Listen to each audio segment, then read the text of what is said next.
Hello friends, welcome to தியா சமையல். இன்றைக்கி என்ன சமைக்க போகிறேன்னா, நாக்குக்கு நல்ல டேஸ்ட்டாக அதே சமயத்தில் உடல் எடையை குறைக்கக்கூடிய கொள்ளை வச்சு ஒரு சட்னி தான் பண்ண போகிறோம். இந்த கொள்ளு சட்னி இட்லி, தோசை, சோறுக்கு எல்லாத்துக்கும் ஒத்து போகும். வாங்க எப்படி செய்கிறதுன்னு பார்க்கலாம். சமையல் அறைக்கு போகிறதுக்கு முன்னாடி இப்போ தான் ஃபர்ஸ்ட் டைம் என் சேனலை பார்க்குறீங்கன்னா என் சேனலை சப்ஸ்கிரைப் பண்ணிவிட்டு பக்கத்தில் இருக்க பெல் ஐக்கானை கிளிக் பண்ணிவிட்டு வாங்க.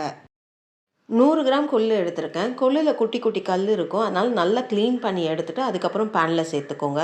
அடுப்பை லோ ஃப்ளேமில் வச்சுட்டு கொள்ளு நல்லா ட்ரை ரோஸ்ட் பண்ணி எடுக்கணும். கொள்ளுடைய கலர் லைட்டாக சேஞ்ச் ஆகி அதோடைய வாசம்லாம் நல்லா வெளியில் வரும். அப்போ அடுப்பை ஆஃப் பண்ணிவிட்டு ஒரு பிளேட்டுக்கு மாற்றி வச்சுக்கோங்க.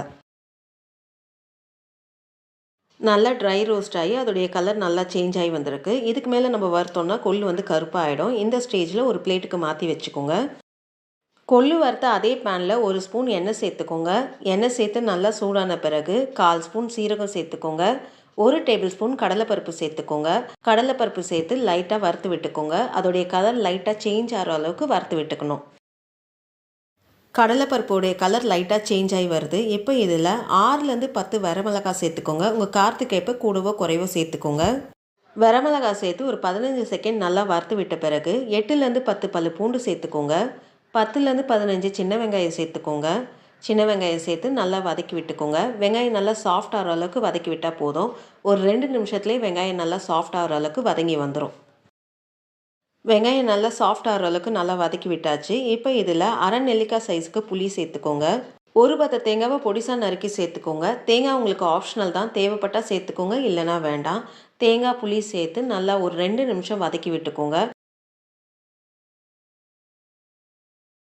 தேங்காவுடைய ஈரப்பதம் போகிற அளவுக்கு நல்லா வதக்கி விட்டாச்சு. இப்போ இதில் நம்ம வறுத்து வச்சுருக்க கொள்ளை சேர்த்துக்கோங்க. சட்னிக்கு தேவையான உப்பை சேர்த்துக்கோங்க. 1/4 ஸ்பூன் பெருங்காயத்தூள் சேர்த்துக்கோங்க. எல்லாம் ஒன்று சேர ஒரு நிமிஷம் நல்லா வதக்கி விட்டுக்கோங்க. எல்லாம் ஒன்று சேர ஒரு நிமிஷம் நல்லா வதக்கி விட்டாச்சு. இப்போ அடுப்பை ஆஃப் பண்ணி இது நல்லா ஆற விட்டு ஒரு மிக்ஸி ஜாருக்கு மாற்றிக்கோங்க. ஃபஸ்ட்டு தண்ணி சேர்க்காம ஒரு ஓட்டி எடுத்துக்கோங்க. தண்ணி சேர்க்காம ஒரு ஓட்டி எடுத்தாச்சு. இப்போ நீங்கள் சாதத்துக்கு வச்சு சாப்பிட போகிறீங்கன்னா லைட்டாக தண்ணி சேர்த்து ஒன்றும் பாதியமாக அரைச்சி எடுத்துக்கோங்க. இதுவே இட்லி தோசைக்கு நீங்கள் வச்சு சாப்பிட போகிறீங்கன்னா தேவையான அளவு தண்ணி சேர்த்து லைட்டாக கொரன்னு அரைச்சி எடுத்துக்கோங்க.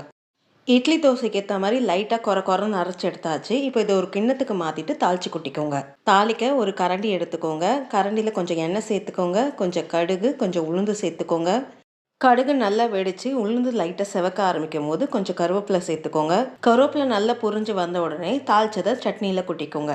நாக்குக்கு நல்ல டேஸ்ட்டாக அதே சமயத்தில் உடம்பையும் குறைக்கக்கூடிய கொள்ளு சட்னி ரெடி ஆயிடுச்சு. இந்த வீடியோ உங்களுக்கு பிடிச்சிருக்கும்னு நினைக்கிறேன். அப்படியே ஒரு லைக்கை தட்டுங்க. மறக்காம என் சேனலை சப்ஸ்கிரைப் பண்ணிட்டு பக்கத்தில் இருக்க பெல் ஐக்கானை கிளிக் பண்ணுங்க. வரும் நாட்கள் இனிதே அமைய நல்வாழ்த்துக்கள். நன்றி, வணக்கம்.